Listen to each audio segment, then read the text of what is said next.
Hi guys, ngayon car care routine muna tayo. So para may idea lang kayo kung anong pwede nyong gawin after nyo bumili ng second hand car nyo. Kasi hindi lang naman change oil yung pag-maintenance ng sasakyan. Dapat yung interior tsaka exterior ng sasakyan nyo lagi rin malinis. So ngayon guys, bago tayo umalis, nagpagas muna ako. Nga pala guys, tip ko lang kung meron kayong SNR card, mura magpagas dito sa may Uni Oil. So guys, share ko lang na lagi ako nagpapagas dito sa may Uni Oil dahil meron nga akong SNR card, so malaki yung nadi-discount ko sa kanila. Yung nga yung full tank natin, ang na-discount ko ay 217 pesos. So guys, kung hindi kayo sure sa quality ng gasolina nila, okay naman kasi lagi ako nagpapagas dito. Kaya marirecommend ko talaga sila.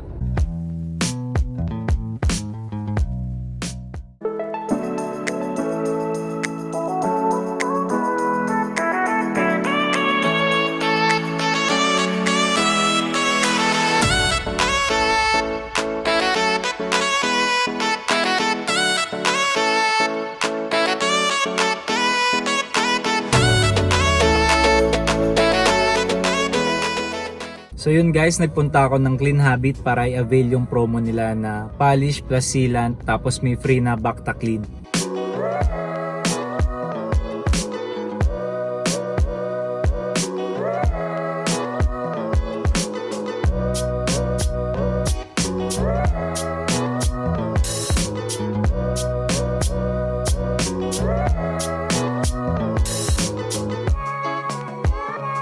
So dahil second hand cars naman ang topic natin dito sa channel na to, bigyan ko lang kayo ng idea kung ano yung pwede nyong ipagawa sa exterior ng sasakyan pagkakuha nyo.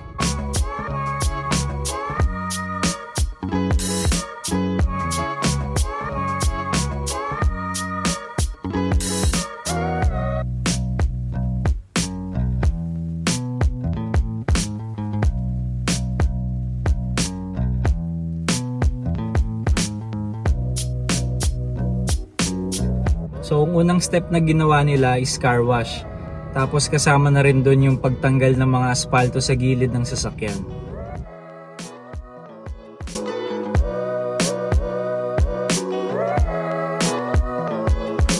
So kagaya ko, hindi naman ako masyado lumalabas, hindi ko na masyado nagagamit yung sasakyan ko.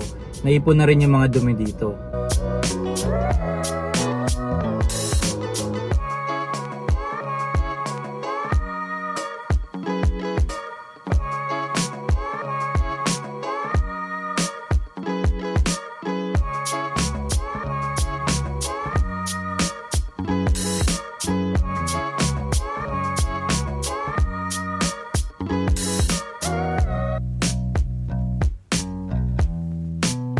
Ang second step naman na ginawa nila ay yung polishing.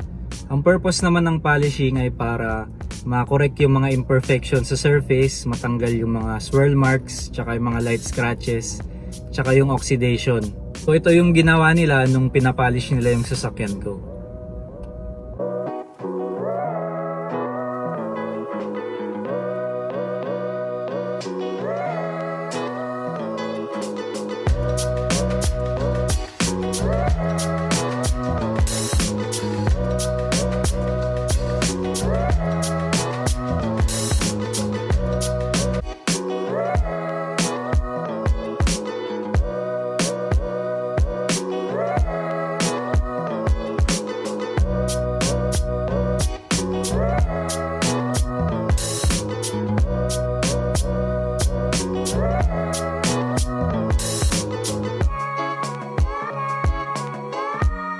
Ang third step naman na ginawa nila is pag-apply ng sealant.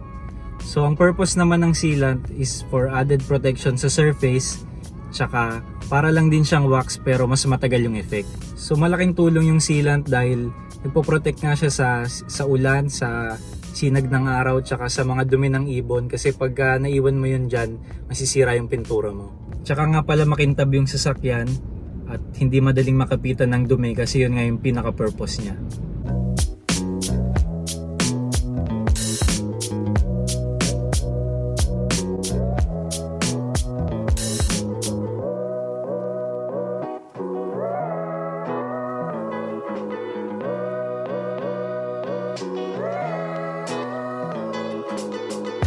So yung last step naman guys is yung Bacta Clean.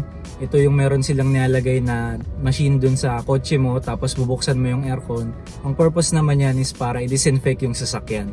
Useful to guys, lalo na kung hindi mo alam kung saan at kanino nanggaling yung sasakyan mo, lalo na ngayong merong pandemic.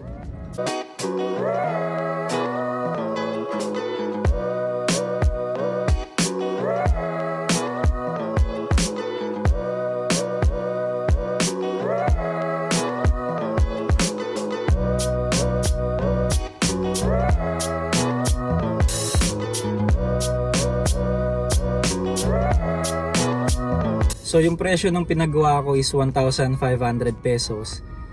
Para sa sedan tsaka sa crossover, sa mas malalaki yata mas mahal lang ng konti. So ang process niya ay tumatagal ng 3 oras. So hinintay ko talaga siya matapos dahil mitikuloso nga ako pagdating sa sasakyan. Nakausap ko nga rin pala yung may-ari at sinabi niya na nag-offer din sila ng detailing tsaka ng ceramic coating. So kung interesado kayo, mag-inquire na lang kayo sa Facebook page nila. Mabilis naman sila mag-reply dun.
So para sa mga interesado mag-avail ng promo nila, ililink ko na lang yung Facebook page nila at doon na lang kayo mag-inquire, mabilis naman sila mag-reply. Pero kung nalalayuan kayo, pwede nyo naman ipagawa yan sa mga trusted shops na malapit sa inyo. Marami namang gumagawa ng ganyang service.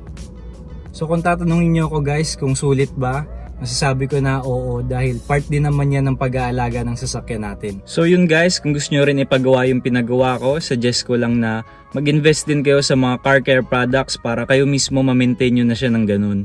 Dahil hindi naman lahat ng car wash na mapupuntahan natin maayos maglinis. Yung iba hindi natin napapansin, nagagasgasan na pala nila yung sasakyan, hindi lang natin namamalayan. So meron din akong video kung paano ko linisin yung sarili kong sasakyan, ililink ko na lang dyan. Tapos nandun na rin yung mga products na ginagamit ko, so pwede nyo rin siyang mabili sa online, nakalink din dyan yung mga products na yun. Wala namang masama mag-invest para sa sasakyan nyo dahil araw-araw nyo namang ginagamit yan. Ako nga dati nag-enroll pa ako sa basic detailing tsaka basic car wash para lang mas maintindihan ko kung paano talaga alagaan yung mga sasakyan. So yun guys, hindi naman importante kung bago o luma yung sasakyan mo, ang importante dyan, ma-maintain mo siya kasi pagka nag-fade yung mga kulay niyan, sobrang hassle tsaka mabigat sa bulsa yung magpa-repaint ng sasakyan. Para sa mga nagbabalak pumunta, suggest ko lang na magpa-schedule kayo sa Facebook page nila para maiwasan nyo na rin yung maghintay. So that's it guys, sana nakatulong yung video na to para sa car care routine nyo and I'll see you on my next vlog.